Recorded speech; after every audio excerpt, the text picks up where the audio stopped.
Hi everyone, and welcome to my channel, A Magical Life with Ayla.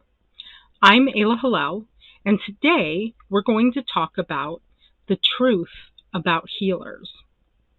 So let's get started.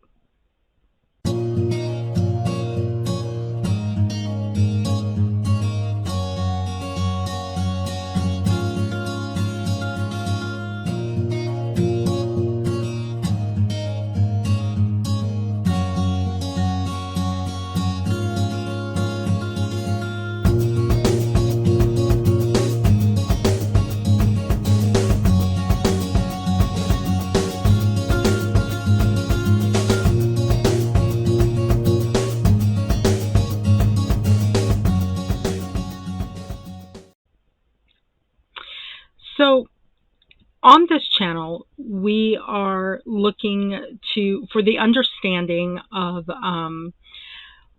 what makes us sick, what makes us well, and how to heal from those things.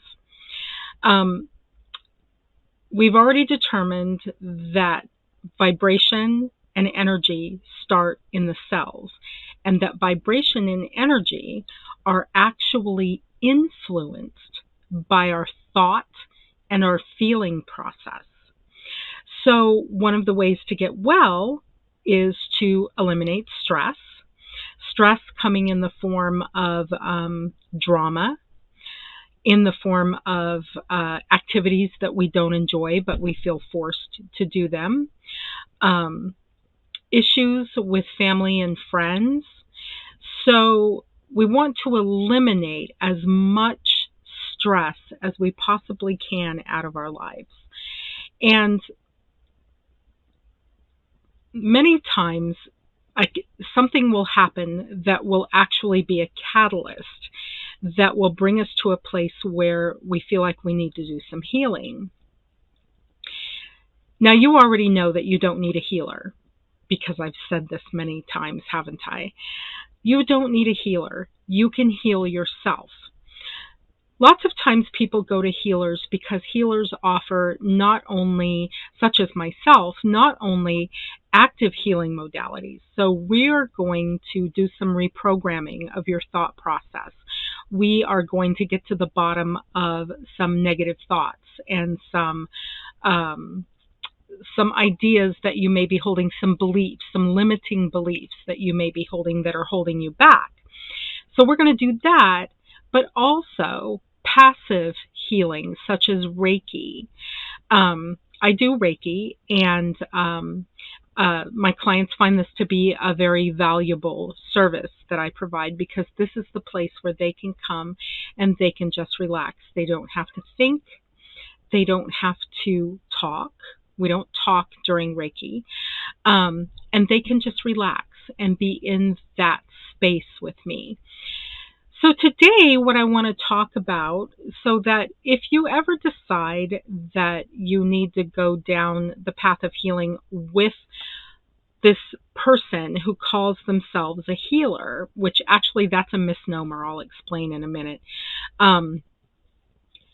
you can kind of know what to expect and kind of understand why the healers are the way they are. So the first thing, the misnomer that I want to talk about, is we're not actually healers.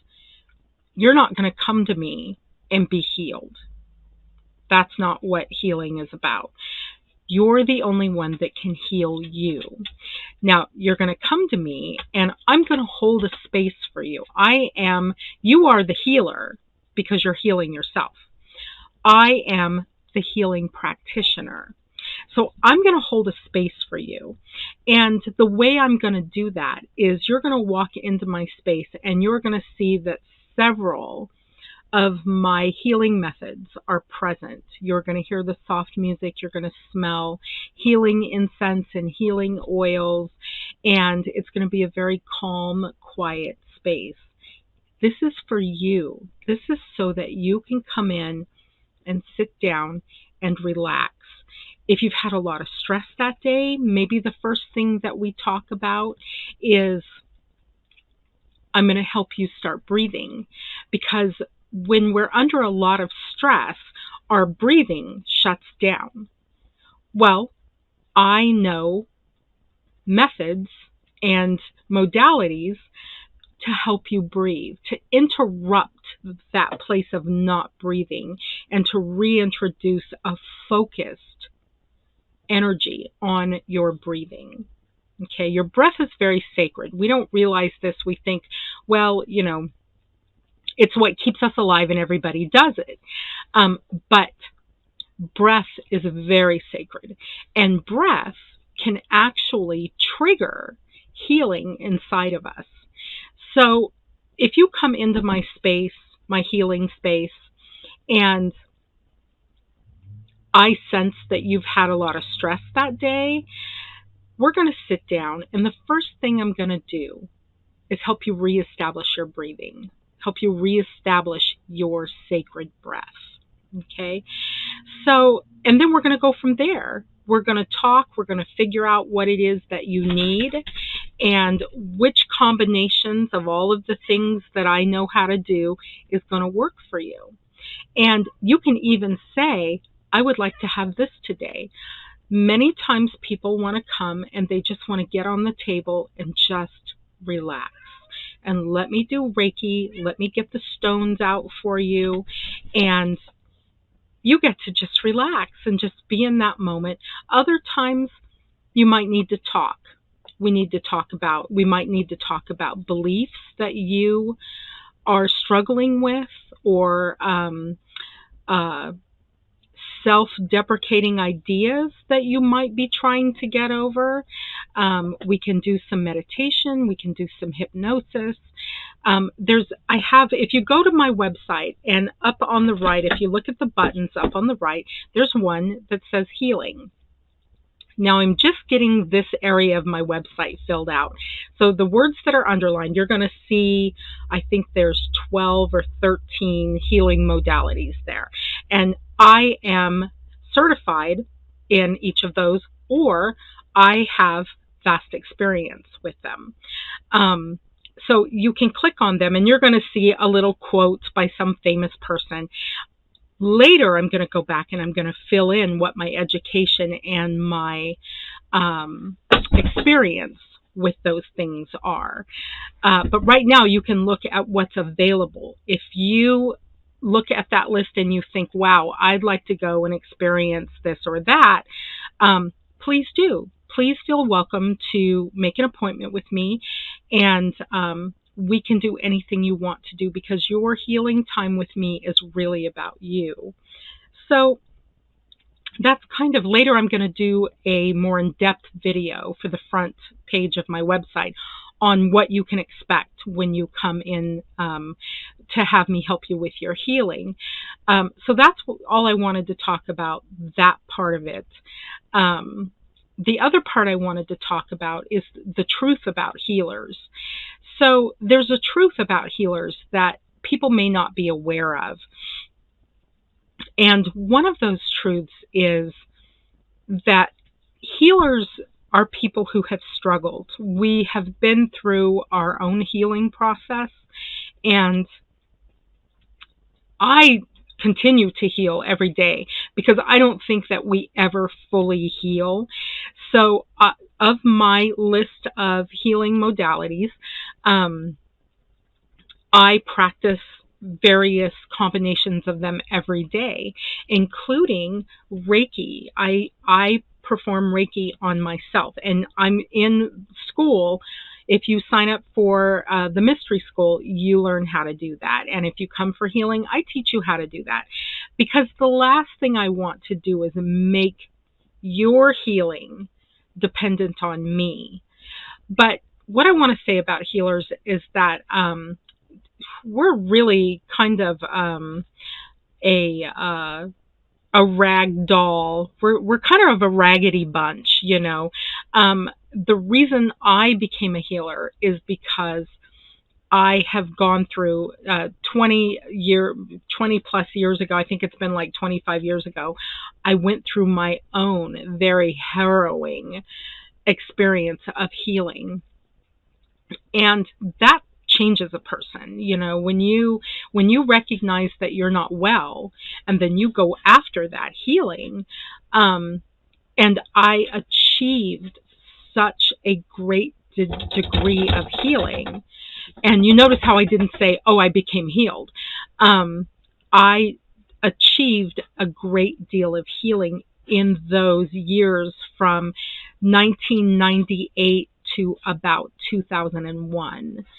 Um, that was the toughest part of my journey, and really struggling to find because what works for one person isn't going to be so great for another person. And so I really struggled, and I was by myself. I didn't have a healing practitioner to help me. So it was a lot of poking my head into different things, putting my attention on different things, trying to figure out what was going to work for me. And if you go back and you look at my healing video, I tell the story of, I had a dual diagnosis and mental illness. One was, at the time, they were calling it, long time ago, they called it multiple personality disorder, and then they started calling it dissociative disorder. Now they call it, dissociative identity disorder or something to that effect. So I had that. That was very weird and very painful and a very hard thing to live through. And then PTSD, and my PTSD, I don't know if it's different for everybody or if it's the same for everybody, but mine was marked by this very strange depression, just very dark. And I know depression's dark anyway. I know that's an oxymoron, but it kind of blew my hair back. The depression kind of blew my hair back. And my entire mental illness was marked by some really good days. I would have some really good days. And then I would have a week or 2 weeks of not being able to sleep, and then, because I couldn't sleep, not being able to get up during the day, in the morning. And then I'd get up late morning, and I would be depressed because, unbeknownst to me, I'm a morning person, and the day was half over. I mean, when you get up at 10 or 11 o'clock or noon, the day is half over. At least that was how I felt. Maybe you night owls don't feel that way. But so I was in psychotherapy, and both healing events that happened to me, there was 2 healing events. One of them caused me to become integrated, what they call integrated. When you have dissociative disorder, it feels like you're just split into a million different people. And I finally, my personality became focused into 1 or 2, which is normal. And that was the first event. And I think it was a year later, I had stopped going to therapy, and I think I was still struggling to find the answers with depression and with my depression. And I realized at some point in my healing that I had been depressed my whole life. And I could look around in the world outside of me, and I could see other women. I was in my mid-30s at the time, and I could see other women who were way happier than I were and didn't seem to struggle with way up moods and way down moods and dark days and bright days. They seemed to be pretty even-keeled, to use a sailor term. And I wanted to be that way. I could look at them and I would think, oh, I want to live my life like that. I want to just get up every day and feel calm and balanced. And balance, when we set out on healing, that's the big thing. We want to be balanced. And so the next healing event brought me out of my depression. And that was the event where I sat down to meditate.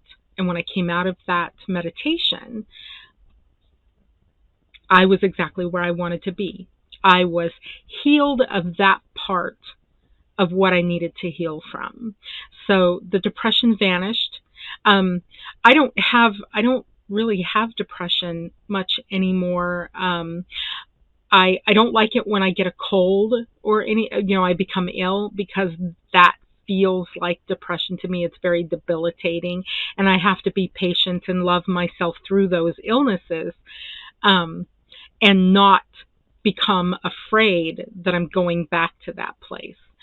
Um, so you've already heard my healing story from me if you've been watching my videos.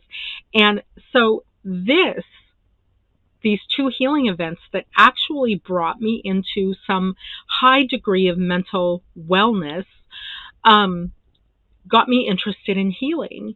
And I was thinking, since meditation really brought me out of my depression, I was thinking that was going to work for everybody. It absolutely does not. I think it is a very powerful, very useful tool, and I've been meditating and learning and reading about meditation and meditating every day since 1998, since that experience happened of coming out of that meditation and being healed. I have been meditating every single day since then. And I teach it to other people, and I use meditation in ritual to help us focus and to, I feel like meditation does a lot of different things, and I'm going to do another video because I know I've already done one video on silence. But I want to talk more later about the benefits of meditation.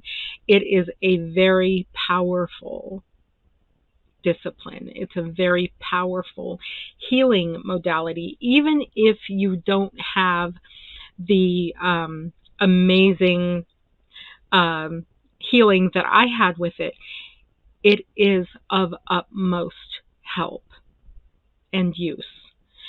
So in my story of becoming a healer, actually started in not being well. And so if you think that you want to present this gift to the world of healing, and you think, well, I've had so many problems here and there, I don't think I'd be a good healer, you would absolutely be the person who would be a good healer. It's somebody who's been through this. I could not imagine going to somebody having this perfect life, perfect relationships, perfect marriage, perfect job, not struggling with anything. I cannot imagine being that way and helping someone through their struggles. Now, this is not to say that that person is not valuable. That person is going to have other gifts that they can offer to the world, just maybe not healing. I really think that the healing practitioners were once healers. They were people who were ill. There's no other way to say it. They were people who were ill, and they had to become well. I knew that if I stayed, I was not suicidal. I was never suicidal. I don't know why, because in that dark place, it's very easy to come to that place where you don't want to deal with it anymore. I had those feelings but it manifested more not in wanting to commit suicide. It manifested more in, I remember telling my therapist once, I just want to sleep. I'm so tired. I could lay down and sleep for a year and still not be rested. That's what mental illness does to you. It makes you really tired, and it has its own stress. So I really think that, the healers are people who have to heal themselves. And for myself, I know that the healing was profound. What I experienced through trying to heal myself and actually being successful at healing myself was profound. It changed my life forever. And I've had people, I remember having a conversation with a lady many years ago, and her daughter wanted us to meet because the mother also had dissociative disorder. And so she came to my house and we were chatting, and I said, "Are you going to get well?" Now, that's kind of a strange question, because there are people who try their whole life to get well and only achieve tiny bits of healing. And then there are people like me who try to get well and they make great leaps in healing. And I'm not really sure what the criteria is, because I've sat with people who really wanted to get well and I could not help them. And anything they tried didn't work. So I feel very compassionate towards this group of people. But this conversation with this lady, I said, "Are you going to get well?" And she said, "Oh, no." She said, "I don't want to get well." And I was like, "Why?" I, I, I couldn't even imagine. And she said, "Because I get disability because I have dissociative disorder." And I thought, okay. And I didn't know where to go from there in the conversation with her. Um, it was very strange, and since then, I have to say that I have not come across anybody who felt that way, who did not want to get well. I think maybe that might have been a one of for me. But most people in their illnesses want to become well. And then many of those people enjoy their wellness by helping other people become well as well. Um, so the truth about healers is that, we're not this pretty, pristine group of folks. I mean, most of us have been stumbling forward most of our lives. I know that's exactly how I feel. Now, what has happened out of my healing is abundant growth and evolution. So at this point in my healing, I feel like I am really qualified to help others heal. It's kind of like I know the path. I know the path that's overgrown with blackberry bushes and vines, and it's almost obscured by overgrowth. But I know that path, and I can go with my clients, and I can, with my machete, and I can hack the vines and the bushes away and help them find that path. Because I've been there. I went down that path. And I did not know, when I was going through my own healing, that such a creature as myself existed at that time, that there were healers. I had come across a fellow who did a crystal copper type of grid. Have you ever heard of this? So he kind of singled me out. I was at a religious meeting, and he kind of singled me out, and he came over and he said, "I want you to come to my house, or I want you to come to my office." And, well, I went to his house to begin with, and he had a long crystal, and he kind of pressed the crystal against my breastbone, and he said, "You have a blockage in your heart chakra." And I was like, okay, because I was profoundly sick at the time, so that was not surprising to me at all. And we walked through, he had a Japanese garden, and we walked through the garden, and there was water with koi and all kinds of beautiful plants and little statues, and it was very soothing. And he said, "I want you to come over and give Lucy a hug."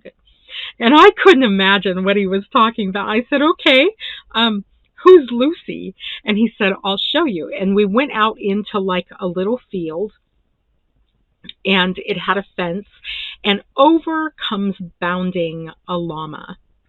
And she came right up to the fence and pressed her chest against the fence and leaned forward with her head.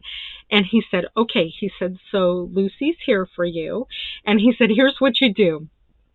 So he kind of put his hand on my back and kind of pushed me forward a little bit. He said, "Put your arm around Lucy's neck and give her a hug."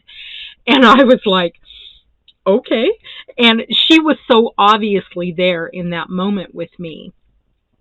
And so I put my hands around her and we hugged.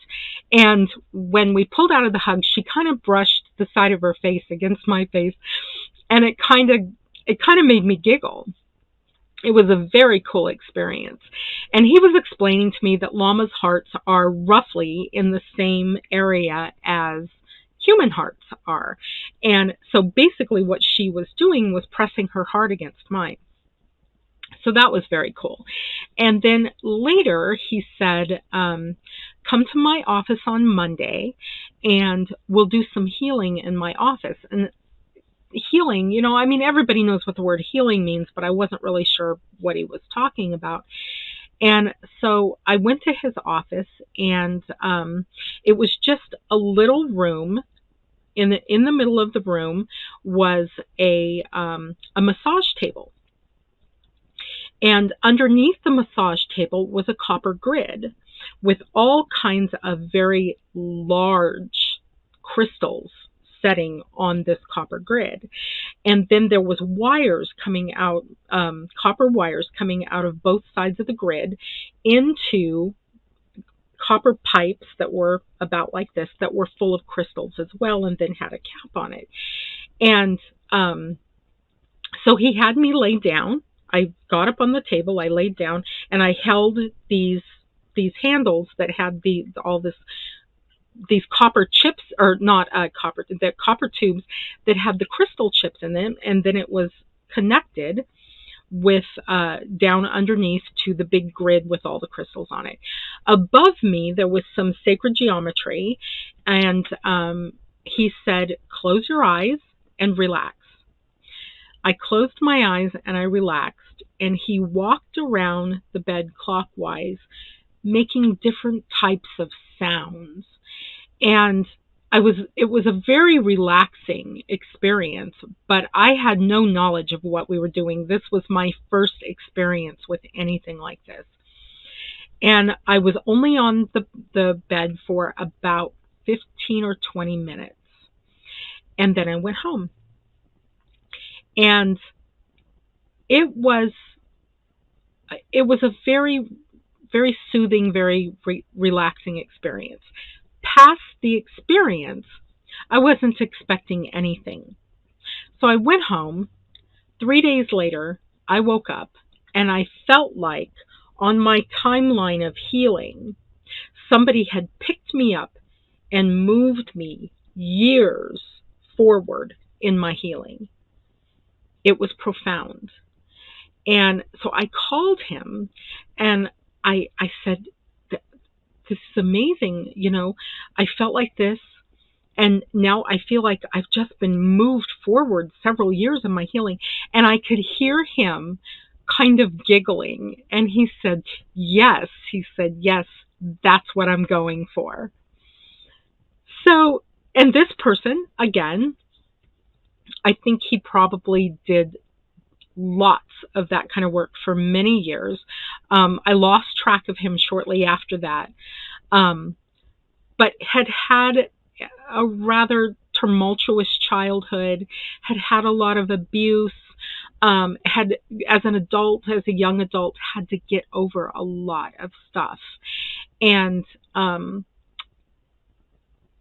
he was, at that time, I was in my mid-30s, and he was probably in his mid to late 50s. And so I imagine now, looking back at that he had probably worked through a lot of his healing and had gained a lot of understanding about crystals and copper and the vibration that these things hold for us in our healing.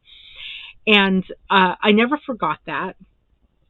I use crystal healing in my healing practice, not to that extent. This was very specific, and it was really, it's an experience that I'm probably never going to forget. It really pushed my healing along.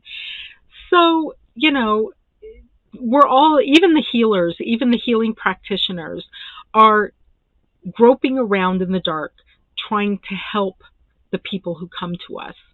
Um, I imagine that a lot of healers are a little bit more together than I am and that they can read your energy better. I just listen to your words. I hear the vibrations of your words. I can feel your energy and your vibrations. And I really want to help you heal. That is my life's work.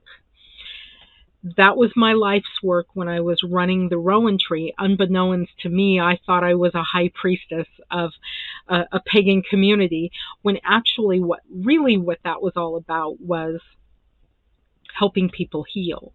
Um, the the trappings of that has changed for me now, and instead of being in a public setting with my healing, I'm in a private setting, and I find that to be very beneficial to my clients.